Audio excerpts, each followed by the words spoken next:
Bài dòng tam ai cả saประวัติศาสตร์ chỉ trăn ban ở đường thả lục Al-Zahrawi đã kết squat một chi phía xa Ả Rập thả Abul Qasim Al-Zahrawi cứ chia về trả bản đất Krupet Phanak về cát nâng chia nạn nị pôn đó là bài lập bang bằng phốt nó khăn nông ở kẻ rốt amai nơi tì krong Al-Andalus sắp ngay cứ chiaประเทศ Spain នៅក្នុងសតវត្សទី10លោក Al-Zahrawi កើតនៅឆ្នាំ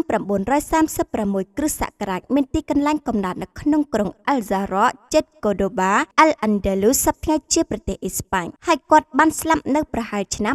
1013គ្រិស្តសករាជលោក Al-Zahrawi ត្រូវបានគេស្គាល់ថាជាបិតាធំនៃវិទ្យាសាស្ត្រផ្នែកវះកាត់ទាំងអស់គាត់បានបង្កើតនិងពង្រឹងវិទ្យាសាស្ត្រផ្នែកវះកាត់តាមវិធីសាស្ត្រវិទ្យាសាស្ត្រយ៉ាងហ្មត់ចត់និងប្រកបដោយទ្រឹស្ដីជាក់លាក់ការអនុវត្តនិងការបង្រៀនរបស់គាត់មានឥទ្ធិពលយ៉ាងខ្លាំងលើវិទ្យាសាស្ត្រពេលរយៈពេលជាច្រើនសតវត្សរហូតអ្នកវិទ្យាសាស្ត្រពិភពលោកចាត់ទុកគាត់ថាជាមនុស្សដំបូងនៅក្នុងប្រវត្តិសាស្ត្រដែលបាននិពន្ធសៀវភៅទាំងមូលស្ដីអំពីវិទ្យាវះកាត់និងឧបករណ៍បច្ចេកទេសវះកាត់និងបានបន្សល់ទុកនូវស្នាដៃពិសេសនោះគឺសៀវភៅវះកាត់មានឈ្មោះថា Al-Tasrif ដោយសៀវភៅវះកាត់របស់គាត់នេះត្រូវបានមនុស្សជាច្រើនសិក្សារៀនសូត្រនិងយកមកប្រើប្រាស់អស់រយៈពេល5សតវត្សមកហើយមកដល់បច្ចុប្បន្ននេះ Al-Tasrif គឺជាសៀវភៅវិទ្យាសាស្ត្រដ៏ល្បីស្រស់ស្អាតបំផុតមួយដែលបណ្ដាលចេញជាសេរីដែលមាន30ភាគដែលបូកបញ្ចូលទាំងវិទ្យាសាស្ត្រពេទ្យទូទៅឱសថវិទ្យាវះកាត់និងវិស័យសុខភាពផ្សេងៗភាគចុងក្រោយដែលមានភាគទី30នោះគឺជាផ្នែកដែលសំខាន់បំផុតស្ដីអំពីវិទ្យាវះកាត់ដែលជាសៀវភៅដំបូងគេបង្ហាញអំពីវិធីវះកាត់ជាច្រើន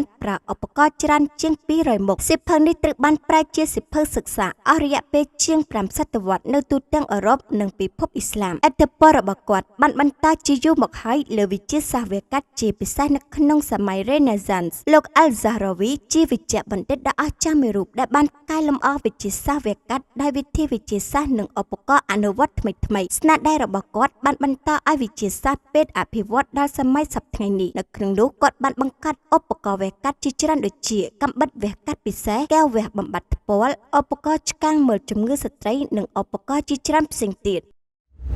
Richimo Cafe ប្រេនកាហ្វេលំដាប់ខ្ពស់ចម្រាញ់ចេញពីកាហ្វេ Arabica សុទ្ធ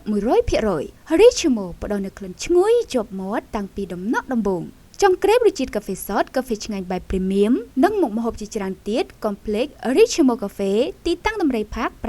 598 ទឹកពិសាបរិសុទ្ធអហ្វណានមោទនភាពផលិតផលជាតិទំនាក់ទំនងជាវតាមរយៈលេខទូរស័ព្ទ012